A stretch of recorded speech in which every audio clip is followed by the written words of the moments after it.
The literacy rate for women between 15 and 49 is 50% in Nigeria. In Kano State, only 30% of the school-age girls are attending secondary school compared to 70% of boys.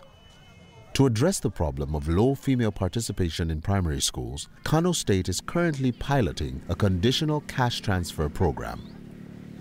The first conditional cash transfer program was introduced in the mid-1990s in Brazil and Mexico as part of their social protection systems. The successes that this program booked in protecting the poor were soon copied all around the world, where their presence is still increasing. While many of the most well-known cash transfer programs are based in Latin America, initiation of cash transfers in sub-Saharan Africa has been on the rise.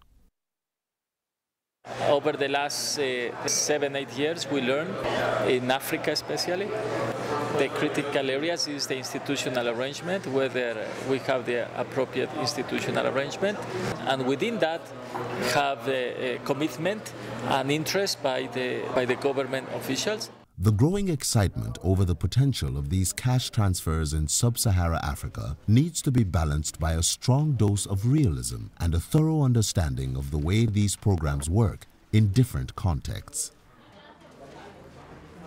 Nigeria started a small-scale conditional cash transfer program this year to sense its possibilities. Its objective is to keep the girls from dropping out of schools. We look forward to a very successful outcome, which would make it easy for Kano State government to continue thereafter and to widen the scope.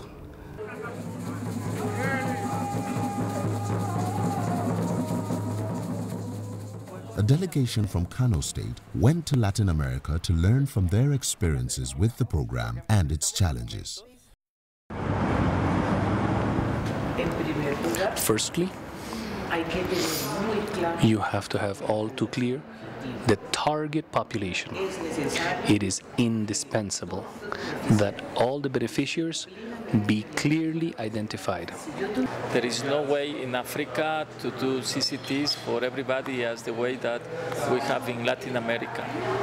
We have to go for categorical selection, meaning that CCTs are possible only when we have a specific problem to tackle, like the case of Nigeria, which is for girls not going to school, or the Kenyan case, in which is orphans not going to school. So then we can handle.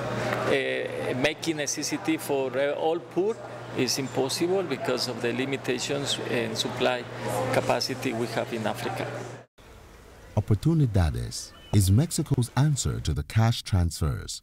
In its 14 years of operation, the program has grown to reach over 30 million beneficiaries that are living a happier and healthier life.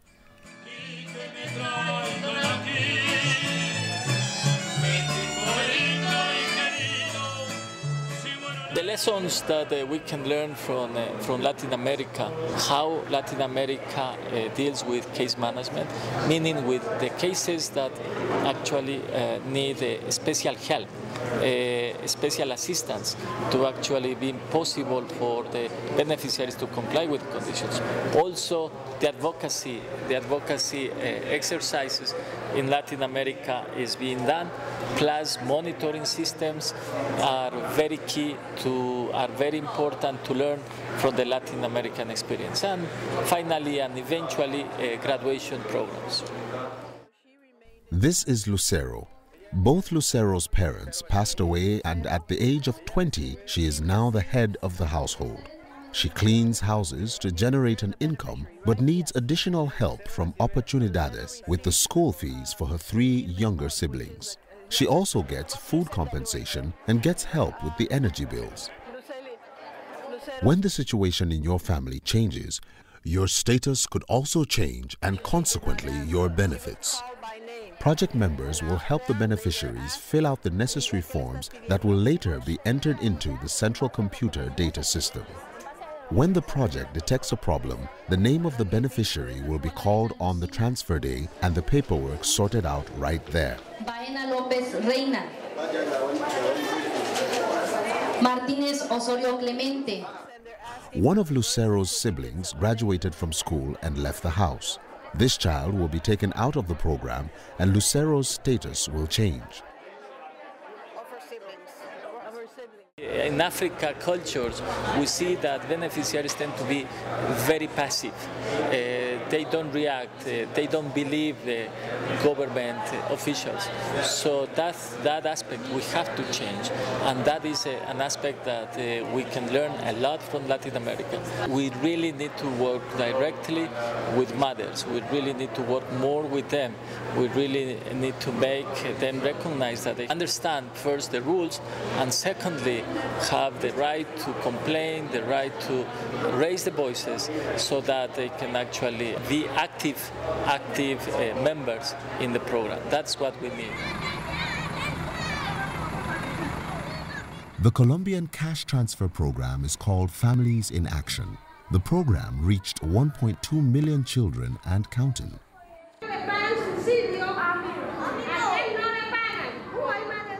Out of 25 students, only 5 children come from a household that did not benefit from the program in this class.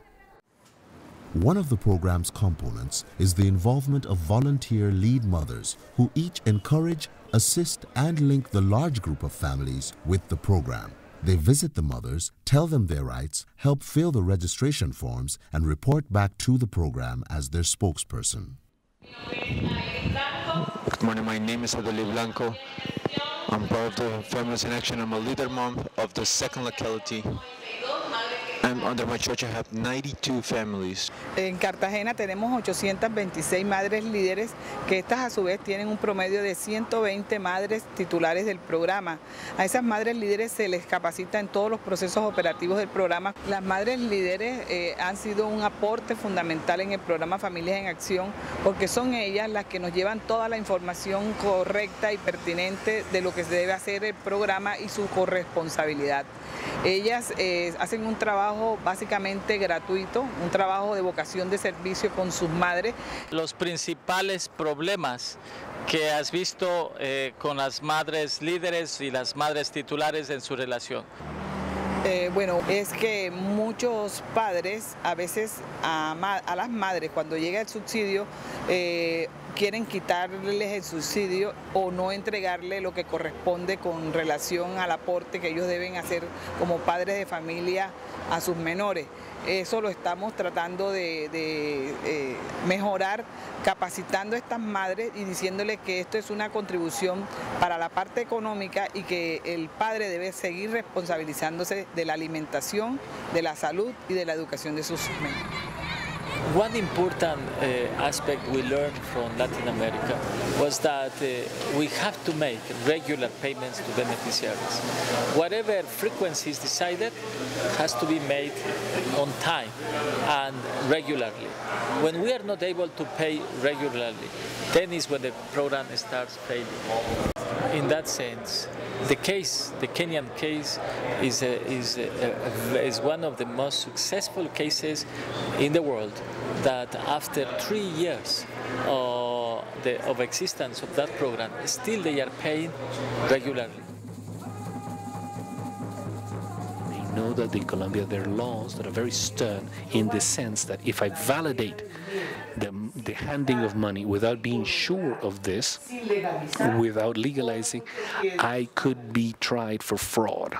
So our legislation that allows us to do that. Perhaps you in Nigeria, you must have perhaps a different type of legal framework, so you have to find theirs. But if you do not strengthen institutionally, if you don't have a good beating stick, it doesn't work. So you have to find resources somewhere. After today's transfers are all made, the payment slips are bundled and handed over to the administrative department, where the personal barcodes of the payment slips are scanned and included in the computer system. But basically, it's very clear that on primary school is the CCT is the way to go, because it's a very strong incentive to convince mothers and fathers to bring all these girls to regular school. The advice that I would give them is that anyone who is part, man or woman, of a CCT program has to have a profound mystique and commitment in fighting poverty, hunger, and misery. If you don't have that conviction at the heart, I think you should send your resume elsewhere. If you are not concerned about the poor, you don't have to work with this. It has to cost you. You have to feel what you're doing in the heart, in the soul, in the life, to actually be able to give yourself fully and committed. If those things are inside, the success of the program is total. We should always think that when we're working in these type of programs, it's because of the poor, for the disabled. They need our caring, our affection, and above all, respect, so that they can become dignified human beings, of being able to rear their families and actually to commit themselves with the 21st century goals.